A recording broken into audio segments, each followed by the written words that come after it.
استطاعت کے باوجود ایک سے زائد شادی نہیں کی تو کیا گناہ ہوگا؟ اوئے ہوئے ہوئے، پہلی دفعہ کوئی خاندانی سوال آیا ہے، اتنے سالوں سے مسائل کا جواب دے رہا ہوں، پہلی دفعہ ڈھنگ کا سوال آیا ہے۔ میں نے ایک شادی کی ہوئی ہے، میری صحت اور آمدنی اتنی ہے کہ میں ایک سے زیادہ شادیاں کر سکتا ہوں، ماشاءاللہ ماشاءاللہ، اللہ اور برکت دے آپ کی صحت میں۔ میں نے کسی وجہ سے جو 3 شادیاں نہیں کیں، اور اس کی وجہ سے جو عورتیں اب تک غیر شادی شدہ ہیں، کیا ان سے شادی نہ کرنے کے سبب مجھ پر گناہ ہوگا یا نہیں؟ جمیل برنی کراچی سے۔ اگر آپ میں واقعی استطاعت ہے اور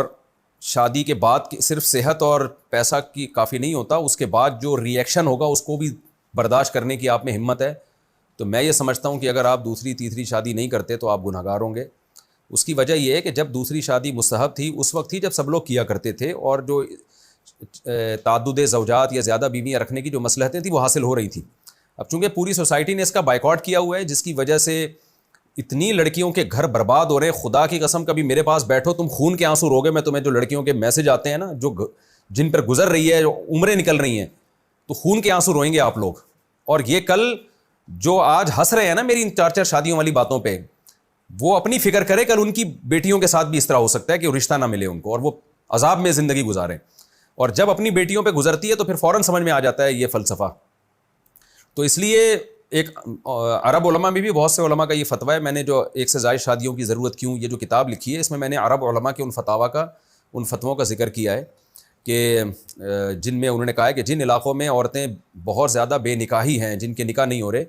تو ان میں صاحب استطاعت مرد پر لازم ہے کہ وہ ایک سے زیادہ شادیاں کرے۔ اگر وہ نہیں کرے گا تو ان عورتوں کے بارے میں اس سے قیامت کے دن سوال ہو سکتا ہے۔ میری یہی رائے ہے، اور اس کے جو زیادہ مضبوط دلائل ہیں وہ میں نے اپنی 4 شادیوں والی کتاب میں لکھے ہیں۔ بعض علماء یہ کہہ دیتے ہیں کہ جس چیز کو شریعت نے واجب قرار نہیں دیا، دوسری شادی شرعاً واجب تو نہیں ہے، تو مفتی طارق مسعود صاحب کس بیس پہ اس کو واجب قرار دے رہا ہے؟ تو دیکھیں، شریعت نے جو واجب قرار نہیں دیا اس کی وجہ یہ تھی کہ اس کو واجب قرار دینے کی ضرورت ہی نہیں تھی۔ جب آپ معاشرے کو آزاد چھوڑیں گے، مرد میں اللہ نے ڈیزائرز بھی زیادہ رکھی ہیں اور معاشرے میں اس کو برا بھی نہ سمجھا جا رہا ہو، تو اس کو واجب قرار دینے کی ضرورت کیا ہے؟ جیسے تجارت شریعت میں واجب تھوڑی ہے، مستحب ہے، کوئی کرے ٹھیک ہے، اچھی بات ہے، نہیں کرے تو بھی کوئی گناہ نہیں ہے۔ لیکن سارے تاجر ہڑتال کر کے بیٹھ جائیں اور بزنس چھوڑ دیں، اس کی وجہ سے قوم کو جو بدحالی ہوگی تو پھر تجارت بھی واجب ہو جائے گی۔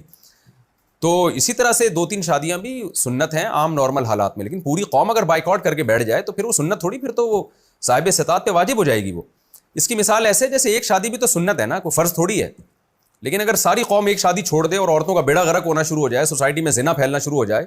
تو پھر تو ایک شادی بھی واجب ہو جائے گی۔ تو یہی حال ہے یہاں بھی۔ بہرحال اس بحث میں پڑے بغیر کہ یہ دوسری شادی صاحب استطاعت پہ واجب ہے یا نہیں، اللہ کا واسطہ کر لیں، اس کا آپ کو بھی فائدہ ہوگا، قوم کی عورتوں کو بھی فائدہ ہوگا، اس بحث میں نہ پڑیں، کیونکہ پھر وہ ہمارے یہاں کام ہوتا نہیں ہے، میرے خلاف اس پہ کلپ آ جائے گا کہ اس نے واجب ہونے کا فتویٰ دے دیا، یہ لوگ اس پہ مناظرے شروع ہو سکتے ہیں۔ تو چھوڑو، آپ واجب نہیں کہو، مستحب سمجھ کے کر لو شادی، اس کی برکتیں بہت ہیں۔ پادریوں نے لکھا ہے، پادریوں نے، میری 4 شادیوں والی کتاب میں میں نے پادریوں کے حوالے لکھے ہیں۔ پادریوں نے، جو عیسائی پادری ہے نا، انہوں نے لکھا ہے کہ جتنے پیغمبروں کی ہم ہسٹری اٹھا کے دیکھتے ہیں تورات اور انجیل میں، سب نے زیادہ شادیاں کی ہیں سوائے ایک آدھ کے۔ تو اس نے، پادری نے لکھا ہے کہ اس سے معلوم ہوتا ہے کہ خدا کو زیادہ بیویاں رکھنے کا عمل بہت پسند ہے، اس میں کوئی الگ برکت ہے کہ یہ پیغمبروں کی سنت بنائی اس نے۔ یہ پادری لکھ رہا ہے عیسائی، یہ تو ہم لوگ میں پتہ نہیں کہاں رہ کے ہم لوگ